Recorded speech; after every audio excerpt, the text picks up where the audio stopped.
குருவே சரணம். இன்று நாம் பார்க்க இருப்பது 23வது நாமயோகம் சுபம் நாமயோகத்தை நாம் பார்க்க போகிறோம். இந்த சுபம் நாமயோகத்தில் பிறந்தவர்களுக்கு ஜாதகத்தில் சூரியன் வலுவாக இருக்க வேண்டும், சனி பகவான் பலவீனமாக இருக்க வேண்டும். இந்த சுபம் நாமயோகத்தில் பிறந்தவர்கள் கார்த்திகை விரதம் இருப்பது மிகப்பெரிய ஒரு யோகத்தை கொடுக்கும். மாதம் மாதம் வரும் கார்த்திகை நட்சத்திரம் என்று கிருத்திகை என்று சொல்லுவோம்.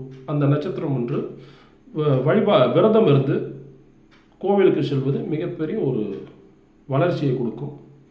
அதே போல் இவர்கள் பழனி மலை தரிசனம், பழனி முருகன் தரிசனம், அங்கே இருக்கும் குறிப்பாக சரவண பொய்களில் நீராடுவது, இதுபோல் பண்ணாலும் நல்ல ஒரு வளர்ச்சியை கொடுக்கும்.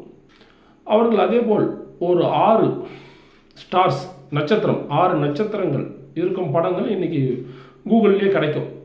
இல்லைன்னா கையில் கூட வரைஞ்சிக்கலாம். அதை வரைஞ்சி இல்லை பிரிண்ட் அவுட் எடுத்தோ அதை ஒரு லேமினேட் செய்து ஒரு பர்ஸ்லேயோ பேக்கெட்லேயோ வைத்து கொண்டு வந்தால் நல்ல ஒரு அதிர்ஷ்டத்தையும் யோகத்தையும் வளர்ச்சியும் கொடுக்கும்.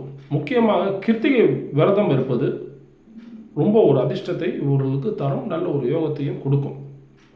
அதேபோல் இவர்கள் இந்த சுபம் நாமயோகத்தில் பிறந்தவர்கள் நிச்சயமாக ஒன்று மட்டும் இவர்கள் செய்யக்கூடாது. துப்புரவு தொழிலாளர்கள் என்று சொல்வார்கள். அவர்களை எக்காரணத்து கொண்டும் அவமதிக்கக்கூடாது. அவமதித்தார்கள் என்றால் மிகப்பெரிய ஒரு சரிவுகளை சந்திப்பார்கள்.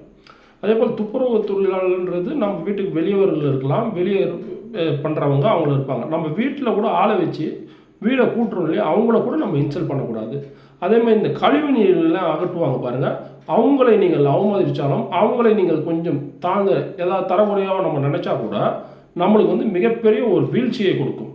இந்த சுபம் யோகத்தில் பிறந்தவர்கள் நிச்சயமாக இதுபோல் தவறுகளை செய்தீர்கள் என்றால் உங்கள் வாழ்க்கையில் பின்னடைவுகளை நீங்கள் சந்திப்பீர்கள். நன்றி நேயர்களே. இதுபோல் மேலும் ஒரு நல்ல தகவல்களை தெரிந்து கொள்ள பின்பற்றுங்கள் விஸ்வக் அஸ்ட்ரோ விஷன் சேனலை. வாழ்த்துக்கள். Don't forget to like and subscribe.